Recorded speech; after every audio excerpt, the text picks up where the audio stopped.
É o seguinte, o prefeito de Minneapolis pediu hoje que seja permitida a incorporação de funcionários estaduais à investigação federal sobre a morte de uma mulher norte-americana baleada por um agente de imigração e acusou o governo de Washington de prejulgar o caso.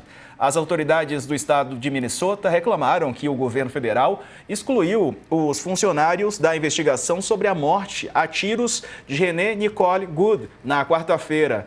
Fato é que a gente tem acompanhado esse caso, né? O governo de Donald Trump tem insistido em acusar a vítima de ser uma terrorista e em afirmar que o agente do Serviço de Imigração e Controle das Alfândegas atirou em legítima defesa, apesar de as imagens não mostrarem isso, pelo menos as divulgadas até aqui. O José Padilha está conosco ao vivo de Los Angeles, como sempre. Padilha, boa tarde para você. Estamos aqui todos juntos. Então, Padilha, como é que está o clima aí nos Estados Unidos? Nesses casos de violência, né, de até disparos de policiais do ICE, que são esses policiais de imigração, e com os últimos atos do Trump, por exemplo, na Venezuela também. Boa tarde. Bom, boa tarde, Dani. Boa tarde, Diego. Então, hoje o Paul Krugman, que escrevia no New York Times, mas agora escreve no Substack, publicou um artigo chamado The Madness of the Mad King, a loucura do rei louco. E nesse artigo, ele defendeu uma tese. Ele disse assim, a gente fica olhando para qual é a política de Estado do governo americano, como é que é essa nova doutrina Monroe, que nós somos donos do hemisfério, por que o ICE se comporta de maneira tão violenta, evidentemente que alguma hora ia matar alguém. E o Krugman responde assim, vamos parar de olhar para a lógica, porque o que guia isso é um presidente louco, fora de si. É um cara que tem um ego do tamanho de um bonde, é extremamente frágil perante a crítica e funciona como um gangster psicopata. Então, assim, se eu tenho uma arma ou um exército capaz de tomar essa ilha e eu estou a fim de tomar essa ilha, estou me referindo à Groenlândia, que não eu vou tomar. E vou tomar por quê? Porque eu me sinto bem quando eu tomo essa ilha. Eu me sinto poderoso, eu me sinto superior às outras pessoas. Não é porque é uma questão estratégica. A Dinamarca já falou, pode ter a base militar que você quiser aqui, pode fazer o acordo que você quiser de mineração aqui. E o cara não quer, o cara quer encaminhar para eu vou tomar a ilha. Por quê? Porque a resposta do Krugman é porque ele se sente bem assim. É uma espécie de imperador Nero. Então, nesse atual estado de coisas, tem que, mais do que entender a política do governo americano, tem que entender a cabeça do presidente louco. Pois, Dani. Eu acho o Krugman é um gênio, né? E o Padilha também. Oi, Padilha, obrigada pela indicação. Eu vou clicar lá depois para ver o texto, porque não li ainda. O Substack é uma coisa que cresceu muito nos Estados Unidos e virou uma fonte de não só de receita, mas uma plataforma para quem quer fazer jornalismo independente dos grandes veículos, né? Interessante. Eu tenho, quer dizer, o Sarza não conheceu, talvez o Padilha sim. Ricardo Baltazar foi meu editor por muitos anos na Folha de São Paulo. Hoje está lá no Substack também. No Brasil ainda não engatou, mas eu acho que vai engatar. A grande questão do Trump, eu acho, Padilha, eu queria jogar essa bola para você. Muita gente está tratando, assim, o desplante é tal, ou a descrença em uma linha lógica de raciocínio como rota política é tal, no caso do Trump, que diversos desses talk shows mais importantes, mais famosos de grande audiência nos Estados Unidos trataram, por exemplo, a Venezuela e a captura de Nicolás Maduro como uma tática diversionista das questões internas, em especial do caso Epstein e também da economia, que está dando ruim, como avisou todo mundo quando o Trump fez o tarifaço. Agora, essa nova ameaça ao México também está sendo vista como uma manobra diversionista para o assassinato dessa americana. Ela era cidadã americana em Minneapolis. Você vê essa tese como espuma ainda, ou ela de fato vem ganhando algum tipo de tração não só na mídia, mas também eco na sociedade, Padilha? Então, o Steve Bannon, lá para trás, anunciou a tática da mídia, da mídia maga. Ele chamava isso de flood the system. A ideia é o seguinte, você tem que dar para a imprensa uma quantidade brutal de acontecimentos ao mesmo tempo. Por exemplo, o Trump, quando assumiu, eu vou liberar todos os arquivos do assassinato do Kennedy. Eu vou liberar os arquivos do Epstein, ele falou. Ontem ele vai invadir o México.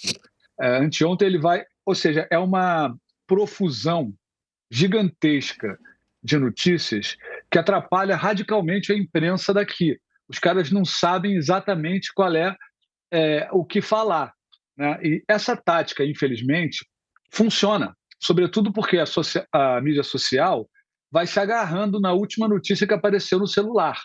E aí a repercussão das coisas dura pouco, passa-se por cima. Então, eu acho que sim. Por exemplo, a invasão lá, a captura do Maduro, foi no dia que o custo do seguro-saúde da maioria dos americanos ia aumentar em 30%. Por que foi nesse dia? Eu posso imaginar que foi uma tática para não se discutir isso. Também posso achar que é uma tática para não lidar com Epstein. Agora, como tem coisas absurdas todo dia, como o governo americano faz erro todo dia, também, assim, quando é que você faz qualquer coisa que não vai encobrir algo? Estou falando, é tanta besteira e maluquice que qualquer medida que você faça vai cair num dia que estão discutindo alguma besteira.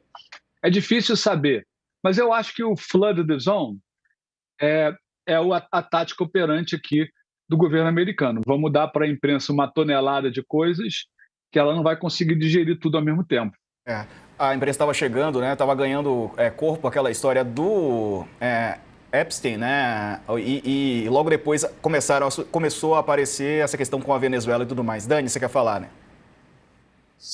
Não, sabe por quê? O Padilha toca... Eu lembro muito claramente dessa fala do guru, digamos assim, né, oficial, que não é mais oficial, mas que está lá, né, do Bannon, o Bannon e o Roger Stone, né, que eram parceirinhos, como sempre brigam, etc e tal, que foi uma estratégia usada no primeiro mandato do Trump e refinada para esse segundo. Mas eu queria, Padilha, explicar para quem está em casa por que essa estratégia ela é tão importante. Porque é o seguinte, gente, uma parte brutal do nosso trabalho hierarquizar informação. E quando eu falo em hierarquizar, como é que o Diego Sarza vai abrir o jornal? Qual é a notícia mais importante? Quanto tempo essa notícia vai ser discutida, né? Porque isso, se você pensar em... Hoje todo mundo fala muito esse termo, né, querido Padilha? Podemos voltar para a tela dividida, gente? Desculpa ficar pedindo, mas é que eu quero que, se eles quiserem me apartar, eu possa ver. A gente fala de economia da atenção, né, Sarza? Que é um termo que virou modinha com as redes sociais, que basicamente a rede social sabe quanto tempo você fala. Se você passa um anúncio de brinco e você passou 3 segundos a mais do que você ficou no anúncio anterior, ela vai passar a te mostrar mais brinco, porque ela entende que você ficou 3 segundos a mais. Sobre isso, né, Dani, era o Pablo Marçal, na eleição municipal de São Paulo, a última. Perfeito. Porque ele ficou milionário com isso. Então, assim, você pode falar o que você quiser do Pablo Marçal, e eu tenho minhas ideias, mas não preciso estar fora do assunto aqui. Mas é alguém que ficou milionário com isso, então entende. Quando a gente faz esse trabalho de hierarquizar, Padilha, a gente tenta exatamente dizer para quem está em casa, veja, isso aqui é muito importante. E, no final, a gente vai fazendo registros de coisas que também são importantes, mas elas são registros. Elas não são...